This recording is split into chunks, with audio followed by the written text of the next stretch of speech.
Mrs. Nolan, any calls?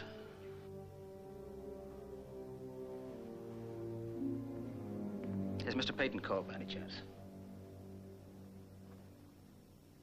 I can picture it all happening. I can see her falling.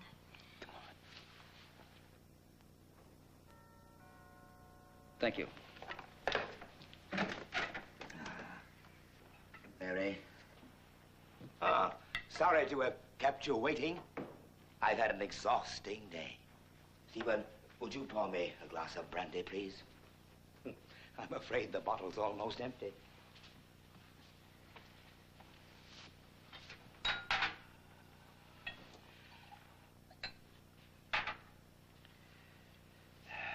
Thank you, Stephen. Well, I'll be brief. I'm leaving Peyton Place. Dr. Rossi tells me that my health demands it. But there are some things I want to say to you. You first, Stephen. I'm leaving the house to you. It's what you've always wanted. On my death, the arrangement will become permanent. Of course, the cost of the upkeep will be yours. And the plumbing's rather old. I have no gift for you two. You don't need one. You have each other. Grandfather, do you plan to talk much about that? That's an odd question to ask, Rodney.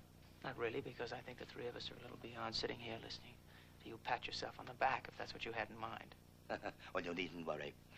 Things have turned out as I hoped. But I have no need for self-congratulation. I have something much greater than that.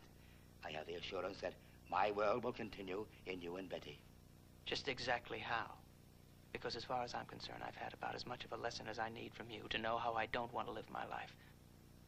I'm sorry, Rodney. I didn't take you seriously for a long time. I treated you as a child. I can see why it drove you away. That didn't have anything to do with your attitudes towards me. It's the fact that you don't think of anybody except as a means to an end. Well, you're young. Oh, well, that explains it, doesn't it? My age, or lack of it. I'm afraid so. You do lack experience. Therefore, your whole viewpoint is distorted. Yeah, you're right. I am young. I'll agree with you there. But at least I see things as they are. I have no illusions, and that's why I left this house, and that's why I refuse to come back. You think you've been through it, don't you? But you won't gain perspective, Rodney, for years and years to come. But that's unimportant. What is important is that you and Betty belong to each other, that you found each other again. Martin Peyton's new Garden of Eden. That's what it is, isn't it, Grandfather? Yes, in this soiled, tarnished, miserable world, you set out to create a new paradise with your own private Adam and Eve. That was your way of playing God, because there was no other way left. But it hasn't quite worked out, has it? Your courtroom rhetoric is wasted on me, Stephen. And the beauties of your grand design are wasted on your Adam and Eve, just as they were wasted on Adrian Van Lyden and all the others. You want Betty back. I know that. But it won't work, Stephen. Even if she should return to you in a weak moment, neither of you could either forgive or forget. Far saner to let it go and start over again. You give, and you take away. That's what you think. But people go on living and loving and dying without you. The most you're capable of doing is destroying, never creating. No, there's not going to be any new Eden, Grandfather. Because your idea of paradise is a living hell for everyone else.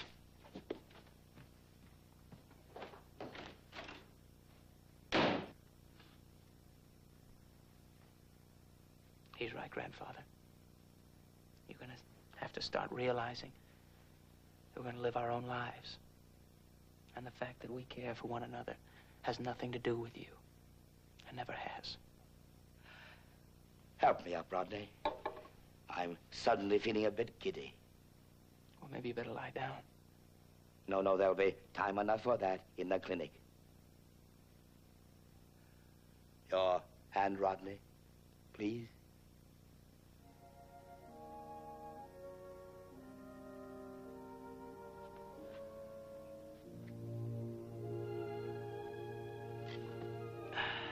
You see, you pulled me up. I didn't pull you down. I'll get it.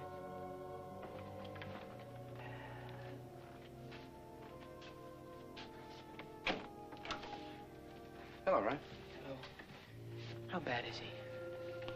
That's very serious. The keeper of the flame. Are you ready, sir? Is anyone ever ready to leave part of his life behind him? Yes, I'm ready. Did you get our driver? Yes, sir. Good.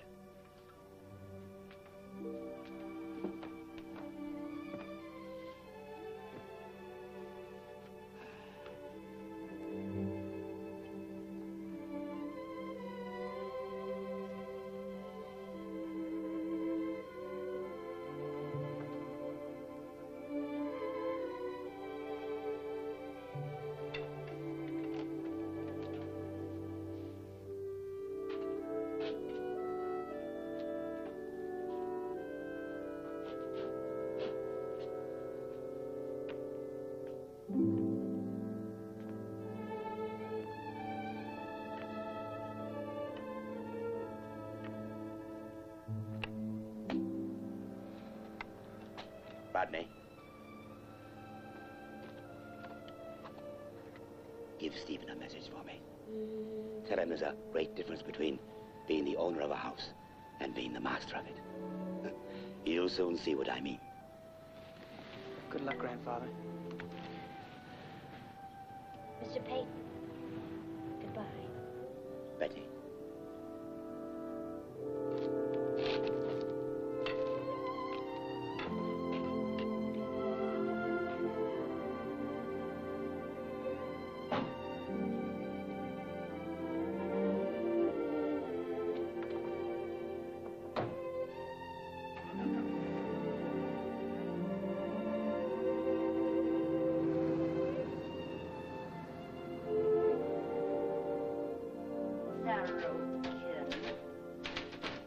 Sharp,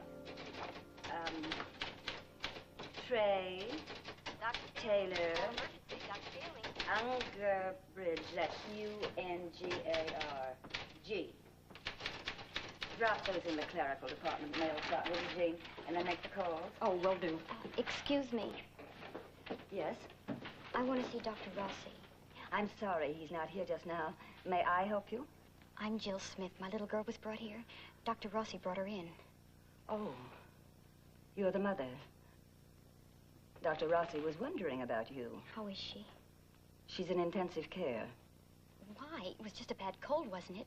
I mean, I know she was feverish. She caught a chill, but... I'm afraid it's pneumonia. Pneumonia? Where is she? The ward isn't open to visitors. Visitors? I'm her mother. No exceptions, I'm sorry. I've got to see her just to know, please. Dr. Rossi left specific instructions. Be assured that everything possible is being done for her. If you'd been available when she was admitted. When will Dr. Rossi be back? Not until late. Perhaps not until tomorrow. He's out of town. Then I'll wait. Calling Dr. Fielding. Calling Dr. Fielding.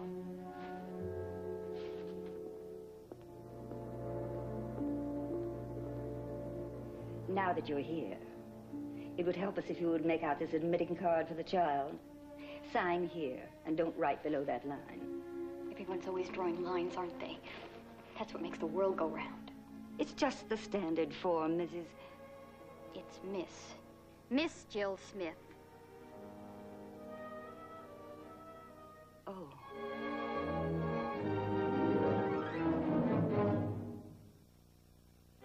Preview from the continuing story of Peyton Place. I want you to tell me who the father is, how I can contact him, and how I can contact your parents. Why are you being so cruel? You've had your turn, now it's mine. There's one thing I've always been known for, and that's paying my debts. And I owe you a lot, Eddie. You're not going to change your mind, are you?